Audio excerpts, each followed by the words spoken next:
everyone, welcome back to my channel. Nama aku Sansan. Jadi hari ini kita bakal react ke cerita-cerita folklore atau urban legend. For your information, urban legend ini adalah cerita-cerita mitos yang biasanya disebarkan dari mulut ke mulut, internet dan sebagainya itu ya. Dan biasanya cerita-cerita ini adalah cerita-cerita seram atau enggak misteri-misteri gitu. Jadi hari ini kita akan mengecek dan mengeriak ke beberapa cerita folklore dan urban legends tersebut. Mari kita mulai. Urban legend pertama yang akan kita bahas atau kita baca adalah urban legend dari Amerika yang namanya itu Wendigo. Wendigo adalah makhluk yang menakutkan dari cerita-cerita rakyat Indian Amerika, terutama di antara suku-suku berbahasa Algonquian, ya, di wilayah Great Lakes, Kanada dan timur laut Amerika Serikat. Makhluk ini melambangkan kengerian dari kerakusan yang tidak terpuaskan, keegoisan dan kanibalisme. Yang muncul pada masa-masa kelaparan musim dingin dan ketidakseimbangan spiritual. Dikatakan bahwa roh Wendigo membuat korbannya merasakan rasa lapar yang tidak terpuaskan, keinginan untuk memakan manusia lain, dan kecenderungan untuk melakukan pembunuhan. Salah satu kasus Wendigo di kehidupan nyata yang paling terkenal adalah kasus Swift Runner. Swift Runner ini adalah seorang pemburu Cree dan mantan anggota kepolisian berkuda barat laut Northwest Mounted Police. Dia tinggal di wilayah yang sekarang dikenal sebagai Alberta, Kanada, di sebelah utara Edmonton. Dia dikenal di komunitasnya sebagai sosok yang dihormati hingga musim dingin tahun 1878 sampai 1879. Tahun itu, Swift Runner membawa istrinya, 6 anaknya, ibunya, dan saudara laki-lakinya ke hutan terpencil untuk berburu nih selama musim tersebut. Seperti yang biasa dilakukan oleh keluarga Cree selama musim dingin Kanada yang keras. Pada musim semi, hanya Swift Runner yang kembali. Kemana yang lainnya? Dia memberitahu pihak berwenang bahwa seluruh keluarganya telah meninggal karena kelaparan selama musim dingin yang parah dan hanya dia sendiri yang selamat. Kenapa bisa kamu sendiri yang selamat? Namun ada sesuatu yang janggal. Swift Runner ini tidak terlihat seperti seorang pria yang baru saja mengalami kelaparan. Faktanya, dia ini tampak sehat dan cukup makan. Hal ini memicu kecurigaan. Ketika penyelidik melakukan perjalanan ke perkemahan musim dingin Swift Runner, apa yang mereka temukan mengkonfirmasi pikiran terburuk mereka. 1. Tulang manusia tersebar di sekitar lokasi. Oh my god. Berarti dia makan dong. 2. Bukti bahwa mayat-mayat telah dipotong dan dimasak. 3. Sebuah panci penuh lemak manusia. 4. Tulang-tulang dipecahkan diduga untuk mengeluarkan sum-sumnya. Oh my god. Swift Runner mengaku melakukan pembunuhan dan kanibalisme terhadap seluruh keluarganya, termasuk putra bungsunya yang ia bunuh setelah musim semi tiba. Saat persediaan dan hasil buruan sudah kembali tersedia, dia masih makan anaknya. Wow, Swift Runner. Detail penting ini menghilangkan kelaparan sebagai motif. Swift Runner bersikeras bahwa dia ini telah dirasuki oleh roh Wendigo tadi, roh kanibal yang mengerikan dari cerita-cerita rakyat Cree dan Algonquin. Iya, maafkan penyebutan kalau misalnya salah ya. Swift Runner diadili dan dihukum di Fort Saskatchewan pada tahun 1879. Dia mengaku secara terbuka tidak menyangkal satupun tuduhan. Laporan mengatakan dia tidak menunjukkan penyesalan, bahkan sempat bercanda dengan pastor sebelum eksekusinya. Gila ini. Namun demikian, kejahatannya mengguncang wilayah tersebut. Dia digantung pada tahun yang sama yang merupakan eksekusi hukum pertama di Alberta. Oke, yay, nice. Nice opening. Lanjut ke cerita yang kedua. Cerita kedua ini datang dari Jepang harusnya ya. Namanya adalah Kuchisake Onna. Wanita bermulut robek. Wanita bermulut robek ini adalah sejenis siluman dalam mitologi dan legenda urban Jepang. Ia berwujud seorang wanita yang bermulut robek. Dalam legenda urban Jepang, ia menutupi mulutnya dengan masker operasi dan sering muncul di jalan-jalan yang sepi. Legenda ini dimulai dengan seorang wanita yang sangat cantik yang menikah dengan seorang samurai. Samurai itu berarti itu ya, yang megang-megang pedang itu ya, prajurit samurai itu kan ya berarti. Oke. Tetapi cewek ini sangat sombong dan suatu hari dia selingkuh dari suaminya. Ketika suaminya mengetahui perselingkuhan itu, dia sangat marah dan menyayat mulut istrinya dari telinga ke telinga, memberinya luka sayatan dari telinga ke telinga. Oh my god. Setelah tindakan brutal ini, dia bertanya, siapa yang akan menganggapmu cantik sekarang? Kejamnya. Meskipun kisah aslinya adalah peringatan untuk mengingatkan orang agar tetap setia, cerita ini menjadi cerita yang mengerikan. Pada tahun 2007, seorang kolonel menemukan catatan kasus-kasus mengejutkan serupa yang terjadi pada waktu kisah itu diceritakan. Catatan tersebut menunjukkan bahwa banyak anak meninggal di malam hari dengan desas-desus penampakan seorang wanita dengan ciri-ciri serupa yang berada di waktu dan tempat kematian mereka. Memberikan sentuhan realistis yang menakutkan pada legenda tersebut. Penampakan Kuchisake Onna ini adalah seorang wanita yang mengenakan masker bedah atau semacamnya yang akan mendekati orang, biasanya anak-anak. Kenapa anak-anak? Di malam hari dan bertanya, apakah aku cantik? Jika mereka menjawab tidak, dia akan menyayat wajah mereka dengan gunting, memberi mereka luka sayatan yang serupa. Namun, jika mereka menjawab iya, dia akan menunjukkan wajahnya dan bertanya lagi. Maju kena, mundur kena. Dia akan bertanya lagi. Jika kali ini mereka menjawab tidak, dia akan mengiris wajah mereka. Maju kena, mundur kena. Bahkan jika mereka tetap menjawab iya, dia akan mengikuti mereka pulang dan tetap membunuh mereka secara brutal. Maju kena, mundur kena. Jangan ketemu guys.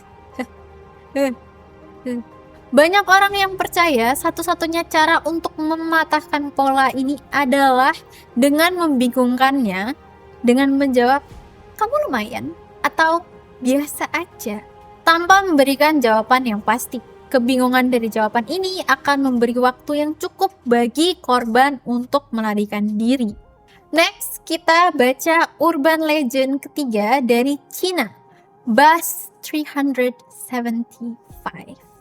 Legenda terkenal tentang bus 375 ini konon terjadi di Beijing pada musim gugur tahun 1995. Cara kisah ini diceritakan bervariasi dari satu pencerita ke pencerita lain. Tetapi intinya adalah, suatu malam bus 375 sedang menuju dari terminal Yuan Mingyuan ke Changsha, Bukit Harum. Susah ya sebutnya. Ini adalah bus terakhir malam itu dan di dalamnya ada kondektur, pengemudi, dan 4 penumpang lain.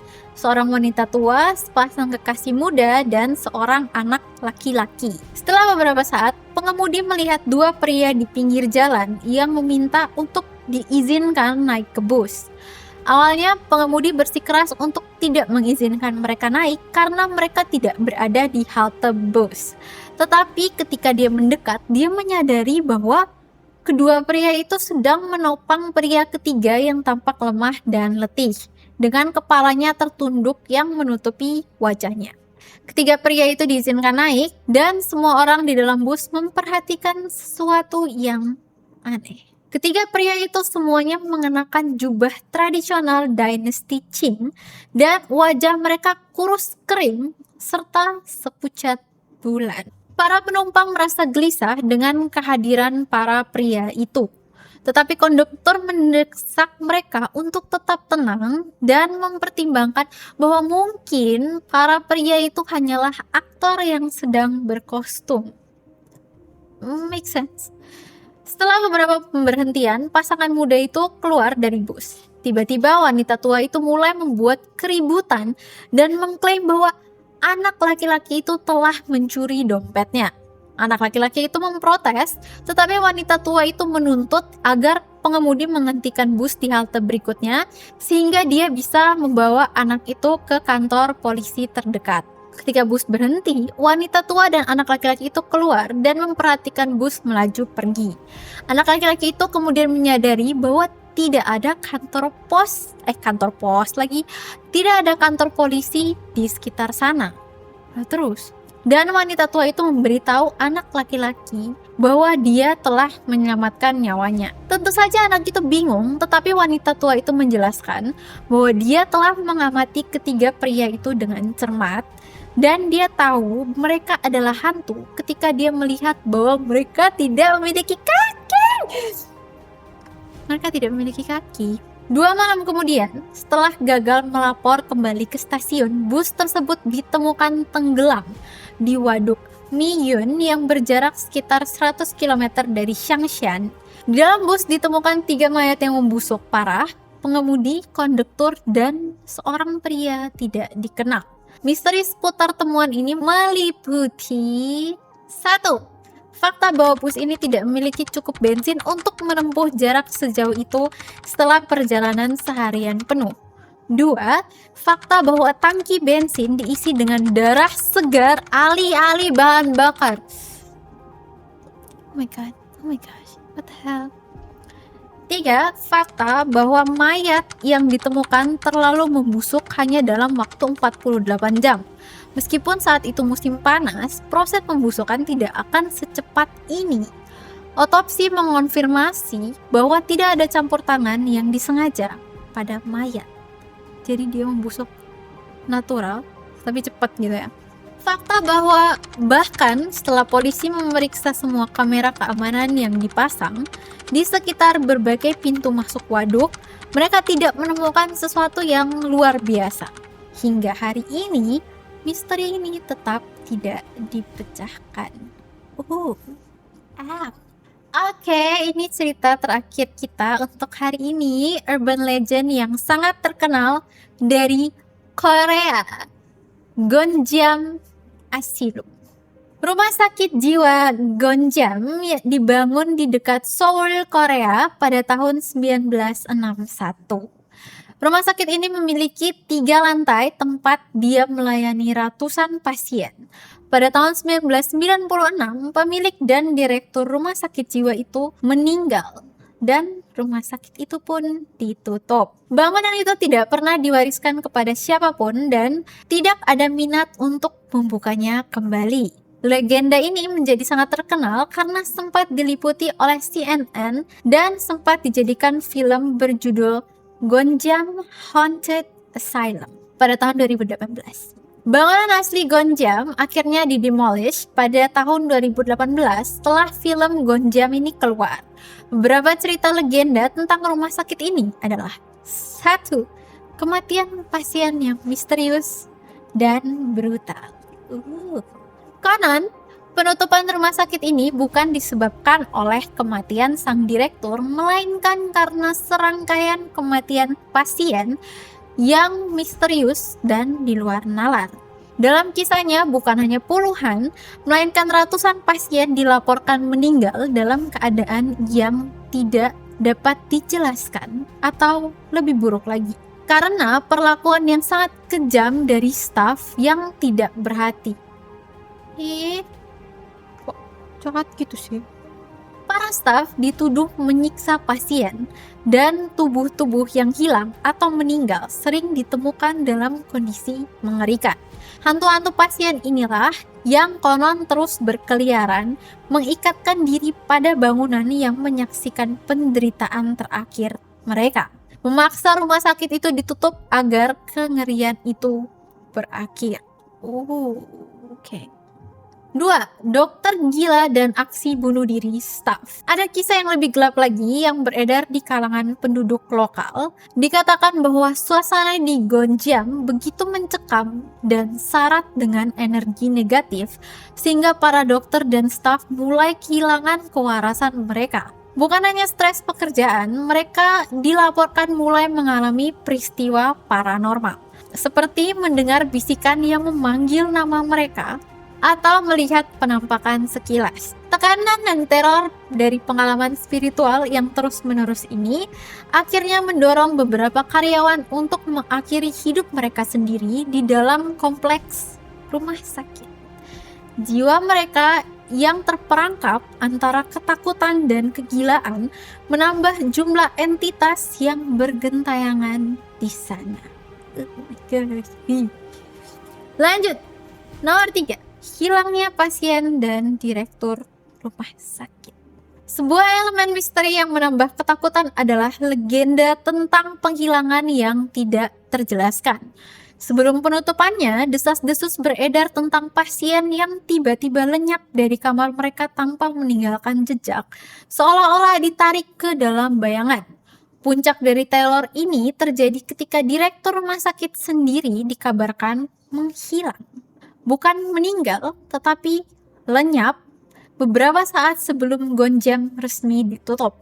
Banyak yang percaya ini adalah ulah kelakuan jahat yang begitu kuat yang menarik orang-orang yang telah terperangkap dalam batas-batas rumah sakit itu selamanya.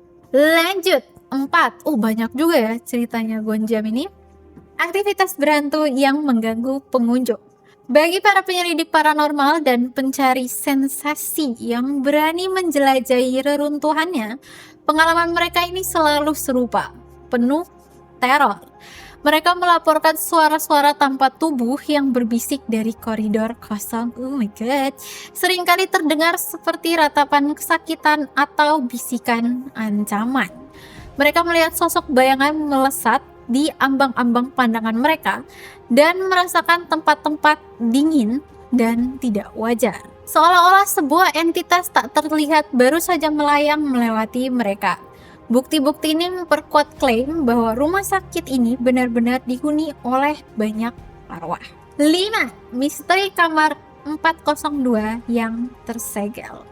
Elemen paling menyeramkan dari legenda Gonjiam adalah cerita-cerita tentang kamar 402. Kamar ini adalah pusat dari segala kejadian paranormal dan diyakini menjadi lokasi dari beberapa kematian paling tragis atau ritual mengerikan. Konon, kamar 402 ini telah disegel secara misterius oleh pihak berwenang sebelum penutupan dari rumah sakit ini. Konon, kamar 402 ini telah disegel secara misterius oleh pihak berwenang sebelum penutupan. Mungkin untuk menjebak roh-roh di dalamnya atau menyembunyikan bukti kejahatan yang terjadi di sana.